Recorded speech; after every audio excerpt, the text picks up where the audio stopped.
कहते हैं दिल्ली दिल बरों की है, दिल जलों की है। कहते तो ये भी हैं कि दिल्ली दिल फरेबों की भी है। और लकी यानी कि लक्ष्मण लाल अग्रवाल में ये सारे गुण मौजूद थे। लोग उसकी शक्ल को देखकर ही कह देते थे, अबे दिल्ली से हो क्या? लकी वैसे दिखने में स्मार्ट और अट्रैक्टिव था, पर जेब से खस्ता हालत होने की वजह से रहता बेहद सिंपल तरीके से था। शर्ट का रंग उड़ा हुआ और पैंट से पैबंद जुड़ा हुआ। कहने को तो उसकी उम्र के लड़के दिल्ली की सड़कों पर रात को मोटर बाइक दौड़ाते थे, लेकिन लकी उर्फ लक्ष्मण लाल अग्रवाल सिर्फ कमरे से कॉलेज में पढ़ाई और गर्लफ्रेंड डिंपल के साथ थोड़ा वक्त बिताना, फिर कॉलेज से दुकान, दुकान से जब होम डिलीवरी आए तो वहां, और फिर घर चला जाता था। हाँ, कभी कभी जब वो किसी लड़के को खाली सड़क पर मोटर बाइक दंदनाते हुए देखता तो कहता, एक दिन अपना टाइम भी आएगा जब मैं चश्मा लगाकर बैठूंगा और पीछे डिंपल को बैठाऊंगा। देखना, जब वो मेरी कमर में अपना हाथ कसेगी और मैं तेजी से मोटरसाइकिल को इंडिया गेट के आसपास दौड़ाऊंगा, तो सारे दिल्ली का दिल हम दोनों को देखकर जलेगा। दुकान में रखा हुआ बर्नॉल भी काम नहीं आएगा। लकी ने कहा और अपने हाथ में बर्नॉल की क्रीम को दबा दिया। जैसे ही उसने क्रीम को दबाया, उस क्रीम बाहर आ गई। अबे गधे, क्या कर रहा है? वो कोई स्पंज की गेंद है क्या जो उसे दबा रहा है? दुकान के मालिक ने उससे फटकारते हुए कहा और उसके सर पर एक चपत लगा दी। Sorry sir. लकी ने अपना सिर बचाते हुए कहा। वो करोल बाग में स्थित एक छोटी सी मेडिकल स्टोर पर काम करता था।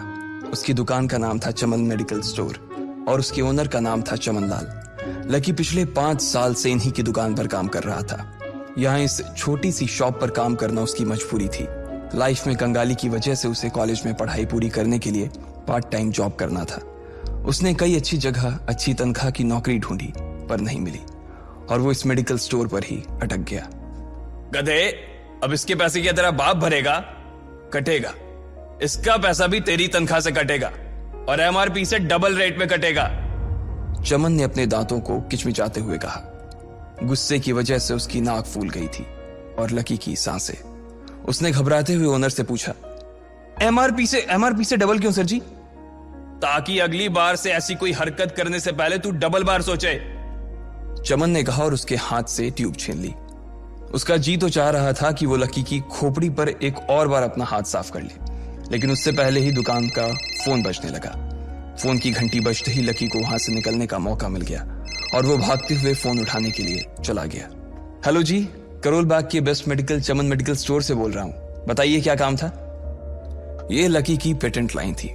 चाहे कहीं से भी फोन आए, लेकिन उसे फोन पर बस यही बोलना था। जैसे ही इधर लकी ने अपनी बात कही, उधर से जवाब आया, मैं ब्लूमिंग नाइट होटल के कमरा नंबर 303 से बात कर रहा हूँ। एक छोटा सा ऑर्डर है, नोट करो और जल्दी से होटल पर डिलीवर करवा दो। वो एक लड़के की आवाज थी। उसकी आवाज में काफी भारीपन और एक अजीब सी जल्दबाजी थी। जैसे ही लकी ने वो आवाज सुनी, पता नहीं क्यों उसे वो आवाज जानी पहचानी सी लगी। जी सर, बताइए आपका क्या ऑर्डर है? हाँ तो लिखो, हार्ट प्ले के 2 पैकेट और 1 पैकेट टिश्यू। लकी, जो कि अपना पेन लेकर खड़ा था, हार्ट प्ले का नाम सुनते ही झिझक गया। असल में हार्ट प्ले नाम का एक कंडोम आता था और इसलिए उसका नाम सुनते ही लकी शर्मा गया था। इतने साल से भी मेडिकल की स्टोर पर काम करने के बाद उसे इन चीजों का नाम सुनने में शर्म आती थी। हेलो भाई, लिखा कि नहीं लिखा? उस आदमी ने फिर से लकी से पूछा। जी सर, लिख लिया सर, लिख लिया। लकी ने खिसिया कर हंसते हुए कहा। लिख लिया तो फिर लेकर निकल, उस लड़के ने कहा। उसकी आवाज सुनकर ना जाने ऐसा क्यों लग रहा था कि वो बहुत बड़ा आदमी था। जी सर, लेकिन सर बाहर तो बारिश हो रही है, लकी ने कहा। उसने देखा कि बाहर बहुत तेज बारिश हो रही थी। उनकी दुकान के सामने पानी भर गया था और तेज हवाओं की वजह से चमन मेडिकल स्टोर का बोर्ड भी गिर गया था। लकी को लग रहा था कि वो इतनी तेज बारिश में अभी एकदम से तो नहीं निकल पाएगा, तो उसने उस लड़के को समझाते हुए कहा, सर मैं ऑर्डर तो ले आऊंगा पर थोड़ा टाइम लग जाएगा, बारिश थोड़ी थम जाए। अब इससे पहले कि वो कुछ आगे बोल पाता, फोन पर लड़का बोल पड़ा। तुम्हारे मालिक को पता है कि तुम मल्होत्रा जी के लड़के को मना कर रहे हो? हाँ पता है, बारिश हो रही है, इसलिए सारा सामान अच्छे से थैली में पैक करके लाना और लेट नहीं होना चाहिए, समझे? उस लड़के ने कहा और इससे पहले कि लकी आगे कुछ कह पाता, उसने फोन काट दिया। उधर से लकी के दुकान का ओनर उसे घूर कर देखा जा रहा था। लकी के हाथ में पेन और पेपर देखकर ही वो समझ गया था कि उसके पास कोई ऑर्डर आया था। आज वैसे भी इतनी बरसात होने की वजह से सुबह से इक्का दुक्का ग्राहक ही दुकान पर आए थे। ऐसे में उसकी दुकान का मालिक एक भी ऑर्डर को छोड़ना नहीं चाहता था। वो लकी को देख रहा था और लकी बारिश की ओर देख रहा था। बारिश का बहाना नहीं चलेगा, जाना पड़ेगा, चमन लाल ने कहा। मैं बहाना नहीं कर रहा सर, थोड़ी बारिश धीमी हो जाए तो मैं चला जाऊंगा। अभी आप खुद ही देखिए कितनी तेज बारिश है। वो पता नहीं कोई मिस्टर मल्होत्रा का कोई बेटा कुछ ज्यादा ही जल्दी में था, मैं साइकिल से तो पहुंच नहीं पाऊंगा इतनी जल्दी। लकी ने उनकी ओर देखते हुए कहा। क्या कहा? मिस्टर मल्होत्रा जी का बेटा? तू मेरी दुकान बंद करवाएगा क्या? अभी क्या भी निकल उनका ऑर्डर लेके, वो हमारे बहुत पुराने कस्टमर है, चमन ने कहा। पर लकी ने कहा ही था कि चमन बोला। पर कुछ नहीं, तू मेरी मोटरसाइकिल ले जा, उसने गुस्से में कहा। अरे सर जी, 200 के ऑर्डर में मुश्किल से 40 रुपए बचेंगे, इससे 3 गुने का तो पेट्रोल ही लग जाएगा, और अगर गाड़ी रास्ते में बंद हो गई तो अलग से खर्चा, लकी ने समझाते हुए कहा। वो जानता था कि उसका मालिक इन सब बातों पर ध्यान नहीं देने वाला। चमन लाल बोला। कोई बात नहीं, तू जा, चाहे जो हो जाए ग्राहक नाराज नहीं होना चाहिए, और वैसे भी वो मल्होत्रा जी का बेटा है। चमन लाल ने मोटरसाइकिल की चाबी लकी की ओर उछालते हुए कहा। लकी ने चाबी ली, उसे देखकर उसके अंदर मिक्स फीलिंग आ गई। एक तो वो बहुत खुश हुआ कि बड़े दिनों बाद बाइक चलाने को मिलेगी, पर वहीं दूसरी तरफ दुखी इसलिए हुआ कि बाइक मिली भी तो ऐसी तेज बारिश में, अगर खराब हो गई तो इसकी चपत भी उसके सिर पर ही पड़ेगी। वो मुंह लटकाकर रेनकोट और हेलमेट पहनते हुए वहां से निकल गया। बाहर आकर बाइक को देखा तो लकी ने मन में सोचा, चलो ठीक है, जो होगा देखा जाएगा, कम से कम बाइक तो चलाने को मिल रही है। दरअसल लकी इतने साल काम करने के बाद भी अपने लिए एक मोटरसाइकिल नहीं ले पाया था। लकी की तनख्वाह ही इतनी भर थी कि सिर्फ उसके कमरे का किराया, उसकी साइकिल में डालने वाली हवा का खर्च, बिजली पानी का बिल और डिम्पल के साथ महीने में 1-2 बार बाहर खाने का खर्चा ही निकल पाता था। उसे डिम्पल की कही बात अक्सर याद आती थी। लकी, अगर अगले 2 महीने में तूने बाइक नहीं खरीदी ना तो मैं तेरे से ब्रेकअप कर लूंगी, देखना। असल में डिम्पल को लकी के साथ बाइक पर घूमने की बड़ी तमन्ना थी। लकी की इस उजाड़ जिंदगी में एक वही तो थी जिसके लिए जिंदा रहने को उसका जी चाहता था। जब भी वो उससे बाइक की बात करती तो लकी डिम्पल की इस बात को हंसकर टाल देता था।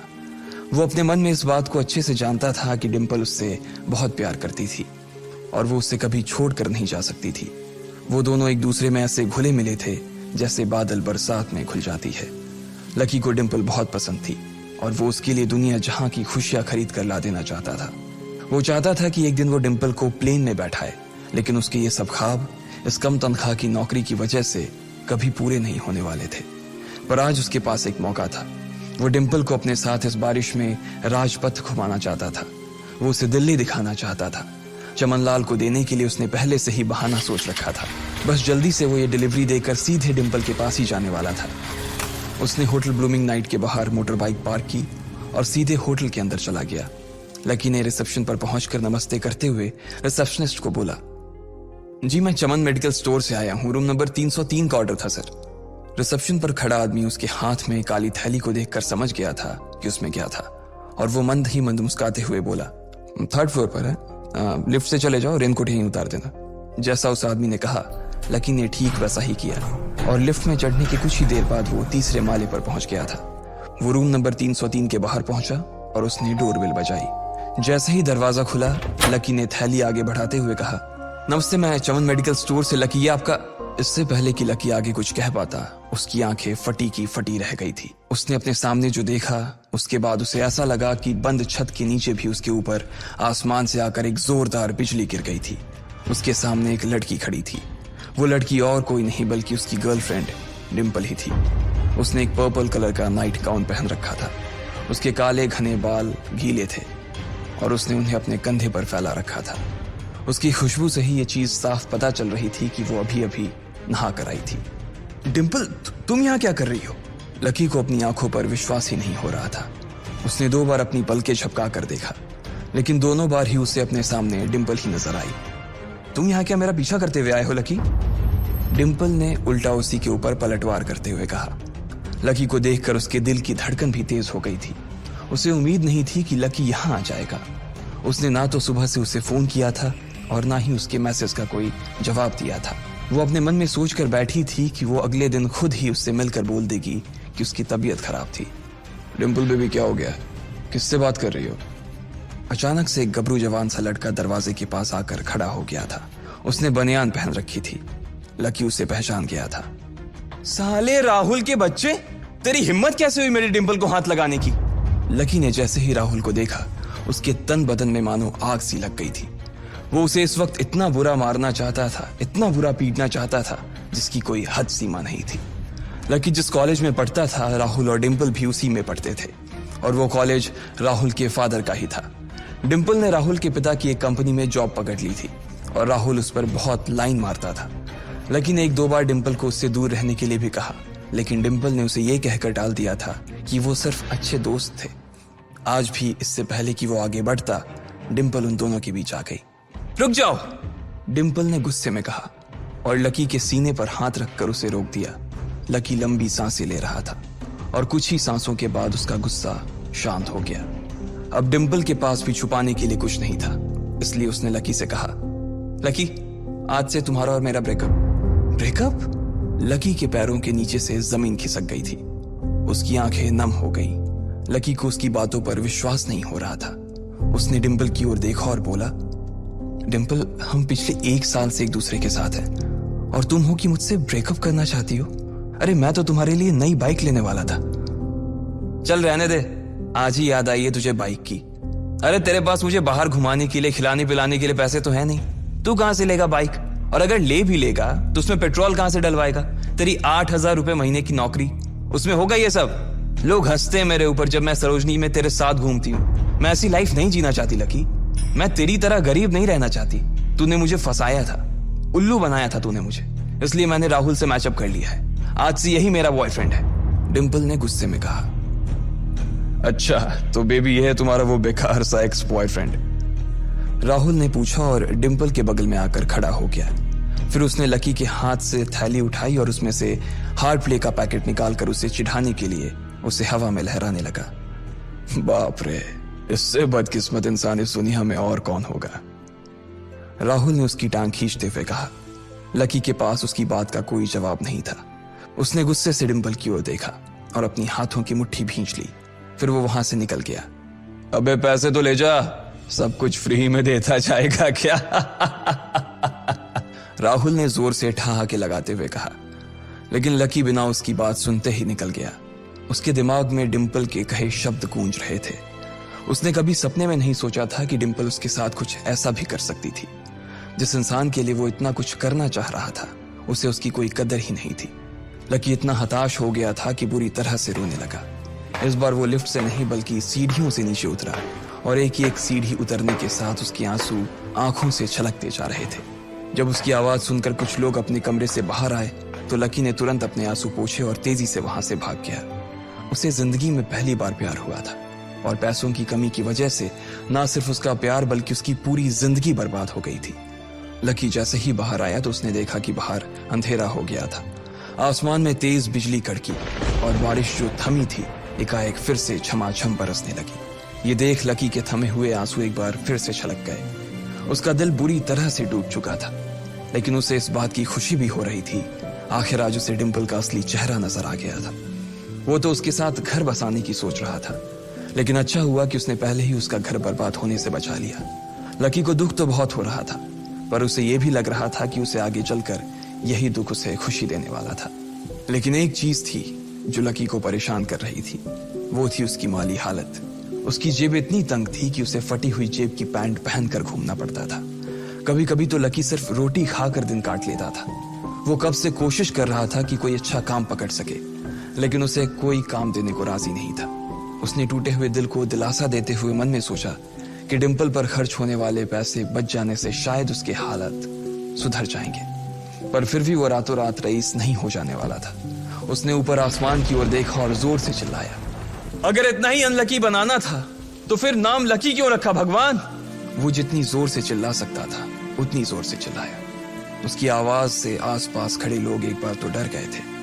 लकी ऊपर ही देख रहा था और उसके आंसू बारिश के पानी के साथ मिल गए थे। जैसे ही वो फूट कर रोने को था, तभी उसके फोन पर एक मैसेज आया। जैसे ही लकी ने अपना फोन निकालकर उस मैसेज को पढ़ना शुरू किया, उसकी तो आंखें ही चमक गई। अचानक उसके आंसू हंसी में बदल गए और वो जोर जोर से वहीं सड़क पर नाचने लगा। उस मैसेज में लिखा था, परिवार की रिसर्च और परिवार के निर्णय के हिसाब से अग्रवाल परिवार का वारिस लक्ष्मण लाल अग्रवाल उर्फ लकी ने गरीबी अभ्यास की परीक्षा को पास कर लिया है और आज से ही वो उस जमीन और उस जायदाद का मालिक हो जाएगा जो परिवार ने उसके नाम कर रखी थी। ये एक ऐसा मैसेज था आखिर कौन था लकी, क्या थी उसकी असलियत, और वो कैसे रातों रात ही अनलकी से लकी हो गया था? आपको क्या लगता है, क्या होंगे इन सभी सवालों के जवाब? कमेंट बॉक्स में कमेंट करके जरूर बताएं, और सभी सवालों के जवाब को जानने के लिए सुनते रहिए इंस्टा मिलीनियर सिर्फ पॉकेट एफएम पर।